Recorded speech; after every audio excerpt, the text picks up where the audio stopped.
हरे कृष्णा। जी हाँ दोस्तों, आज हम चर्चा करेंगे। कई बार लोग सोचते हैं कि भक्ति में आने के बाद लोग एबनॉर्मल हो जाते हैं। तो टॉपिक है एबनॉर्मल या अबनॉर्मल। तो हम चर्चा करेंगे इस पर विशेष तौर से। स्पेशली आपने देखा होगा, जब भी कोई भक्ति में आता है, कोई नया जना आता है या कोई यंग आदमी आता है भक्ति में, उसको लगता है अरे भाई अभी क्या कर रहे हो, अभी ये कोई भक्ति करने का उम्र है क्या, मुझे बूढ़े हो जाना तब करना। लोगों का जनरली ऐसा ऐसा भाव रहता है। तो होता क्या है कि जब जब भी कोई देखता है ऐसे यंग यंग लड़के को या यंग मतलब किसी भी यंग पर्सन को, तो जो है वो क्या होता है, मतलब लोग सोचते हैं कि अरे अरे अभी कैसे कंठी माला ले ली, अभी कैसे जो है क्या नाम जप माला ले ली, कंठी माला जप माला अभी से ही, ये तो अभी से सन्यासी बन रहा है, ये तो नॉर्मल नहीं है, अब नॉर्मल अब नॉर्मल है ये। मतलब उनका ये जनरली कहने का मतलब रहता है कि इस एज में अगर भक्ति कर रहे हैं तो आप अब नॉर्मल हैं। लेकिन प्रहलाद महाराज बोलते हैं कि आपको कौमारा मात्र 5 साल से शुरू कर देनी चाहिए। यानी कि अगर आप 5 साल से शुरू नहीं कर रहे तब आप अब नॉर्मल हैं। भक्ति भगवान विष्णु के प्रति जो है, अगर आप भक्ति नहीं है आपकी, और आपने आपके पेरेंट्स ने, आपके जो है माता गुरुओं ने अगर आपको जो है शिक्षा नहीं दी कि आप भगवान विष्णु की भक्ति करें, और भगवान विष्णु की भक्ति करने की भावना नहीं है, तो जितना लेट है एक तरीके से, मतलब अगर आप 21 साल में जो है आ रहे हैं भक्ति में, तो 5 साल और 21 साल के बीच में कितना हो गया, 16 साल। यानी कि 16 साल आप लेट हो गए। जी हाँ, आपको बुढ़ापे का इंतज़ार नहीं करना है। बुढ़ापे के इंतज़ार ऐसे थोड़ी होता है कि जब हम बूढ़े हो जाएंगे, जब हमारी सेंसेस काम नहीं करेंगी, इंद्रियां काम नहीं करेंगी, सुनने को बोलने को कुछ रहेगा नहीं, तो हम भक्ति करेंगे, ऐसा नहीं होता है।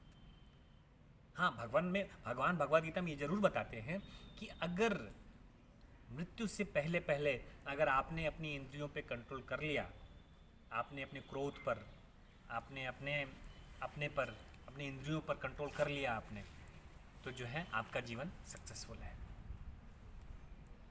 लेकिन इसका मतलब ये नहीं कि हम लास्ट में स्टार्ट करेंगे, क्योंकि जब तक जो चीज़ शुरू से नहीं रहेगी, आपका लास्ट में मन कैसे लगेगा। मैं आपको एग्जांपल लेता हूँ अपने घर में। मेरी जैसे दादी जी हैं, वो तो शुरू से जो है भक्ति करती रहती है, तो उनको आज भी भक्ति करने का मन लगता है। लेकिन मेरे दादाजी थे, वो मतलब इतना ज़्यादा भक्ति करने का उनका नहीं, तो आज भी बूढ़े हो गए लेकिन फिर भी उनका इतना ज़्यादा मन नहीं लगता है। क्यों नहीं लगता है? क्योंकि उन्होंने शुरू से प्रैक्टिस नहीं करी। ये लाइव एग्जांपल है, आपने भी देखा होगा।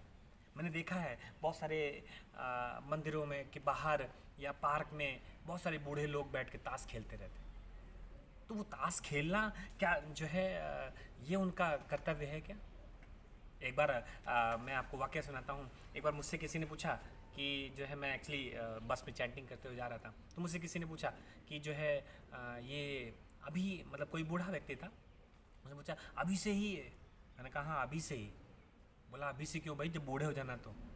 मैंने कहा फिर बूढ़े हो जाने तो आप तो बूढ़े व्यक्ति हो, आपके हाथ में माला होनी चाहिए। मैंने कहा आप अपना कर्तव्य नहीं निभा रहे हो, इसीलिए हम लोगों को करना पड़ रहा है, आप लोग को सिखाने के लिए, समझाने के लिए कि भाई जो है हम लोग को देख लो, कम से कम हम लोग को देख के ही अपनी बुद्धि थोड़ा सा शुद्ध कर लो कि भगवान का नाम जप करो। ये आपका कर्तव्य था, आप नहीं कर रहे इसलिए हम कर रहे हैं। तो कहने का मतलब ये है कि हमें एबनॉर्मल नहीं समझना चाहिए। एक्चुअली हम तभी नॉर्मल होते हैं जब हम भगवान की भक्ति स्टार्ट करते हैं। जब तक हम भगवान की भक्ति स्टार्ट नहीं करते तब तक हम नॉर्मल नहीं हैं। तो हमें उल्टा सोचना चाहिए। जनरली क्या होता है, लोग क्या सोचते हैं कि ये तो एबनॉर्मल हो गया है, जो भक्ति में चला गया, जो साधु बन गया। एबनॉर्मल नहीं है, वो नॉर्मल हो गया है। हम एबनॉर्मल हैं, हम इल्यूजन में पड़े हुए हैं। जनरली एक बात और आती है कि भगवान ने संसार में डाला ही इसलिए है, क्या करें। तो भगवान ने संसार में इसलिए नहीं डाला कि आपको इस संसार में फंसना है। संसार में इसलिए डाला है कि इस संसार में आप, जैसे कीचड़ में कमल होता है, वैसे आप जो है अपने आप को उभार के भगवान की भक्ति में अपना मन लगाकर आप अपना जीवन सफल करें। इसलिए आपको डाला है, इसलिए नहीं डाला कि आप यहाँ पे आके फंस जाओ। आपको यहाँ से निकालने के लिए भगवान ने यहाँ डाला है। ये चीज़ जब हम समझ जाएंगे तो अपने आप आपको समझ में आ जाएगा कि हाँ, ये है नॉर्मल जीवन, अब हम नॉर्मल हैं। हरे कृष्णा।